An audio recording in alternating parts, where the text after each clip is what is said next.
Welcome sa bagong tutorial natin kung paano ma-access ang ating Zion Express Mart na store.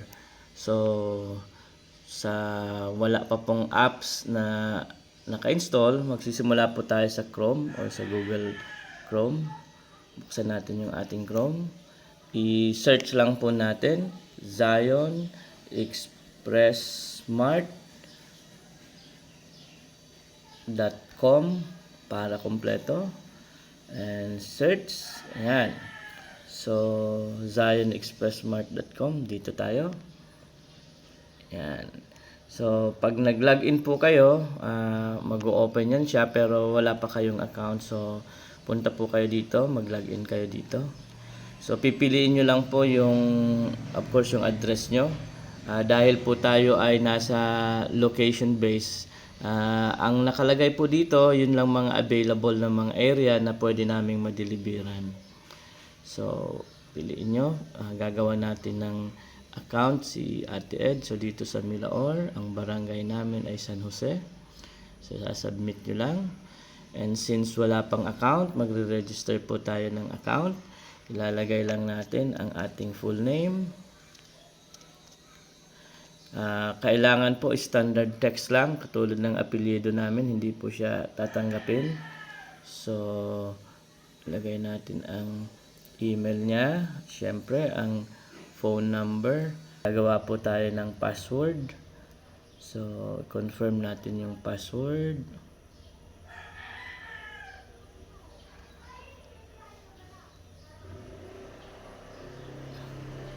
At submit registration. Ayan, once na nakasubmit na po kayo, makikita nyo, kayo na ang nakalagin dyan, wala pa kayong order. At paggamit po ng ating apps, parang katulad lang po ng mga online shop. Nandito po ang ating mga categories. So, kung gusto nyong groceries, fresh food, fresh produce. Meron din po tayong services.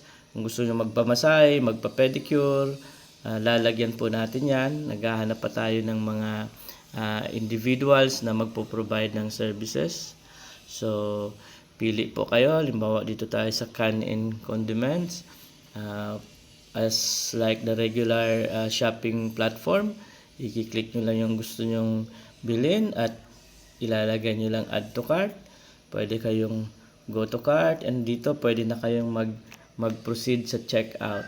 Tandaan lang po natin, mayroon tayong minimum na charge. So, depende po yan sa area nyo, at mayroon din pong delivery fee. So, depende po sa area nyo. So, may mga minimum po siya.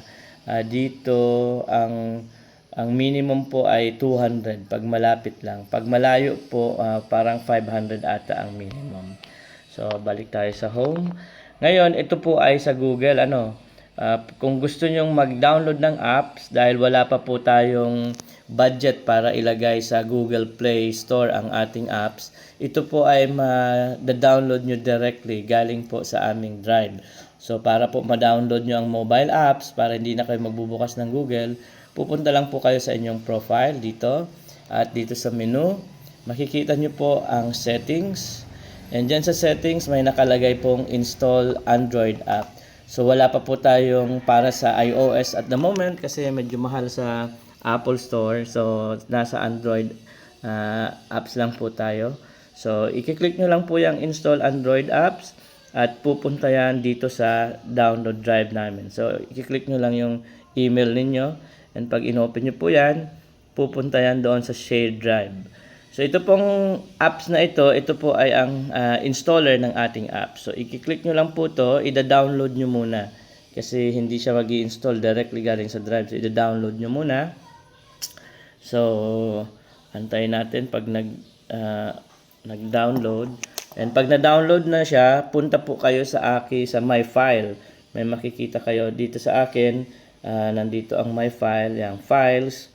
Makikita nyo yan sa download. Pag nandyan na po sa download, i-click nyo lang yun siya at mag-i-install na po yan. Kung mayroon man pong problema na sabihin sa inyo ng apps nyo na kailangan ng setting, sundin nyo lang po yung kanyang direction at para ma-install po siya. Dahil baka mayroon kayong nagbablock ng mga third-party software ang inyong phone. So, i-okay nyo lang po. So, ito kasi mayroon na siya kaya i-update na lang. So, i-update lang yan siya. And, pag ma-install na, yan, na-install na po siya. So, i-close nyo. Pwede nyo i-close na ulit yung iyong nasa Chrome na apps para hindi mag-run. Close nyo lahat ang mga nakabukas nyong close. Yan. Tapos, hanapin natin yung mobile app ng Zion Express Mart. Yan. Ayan na po ang Zion Express Mart. I-click nyo. And dito, magla-login ulit kayo kung wala pa kayong profile. So, mukhang may profile na siya kasi nag-login na kayo doon. So, automatic nakalagin na po siya. If in case na hindi siya magbukas sa profile nyo, magla-login lang po ulit kayo. So, ito na po yung online, itong mobile apps ng inyong store or ng profile or ng account nyo sa ating store. Yan lang po. Salamat!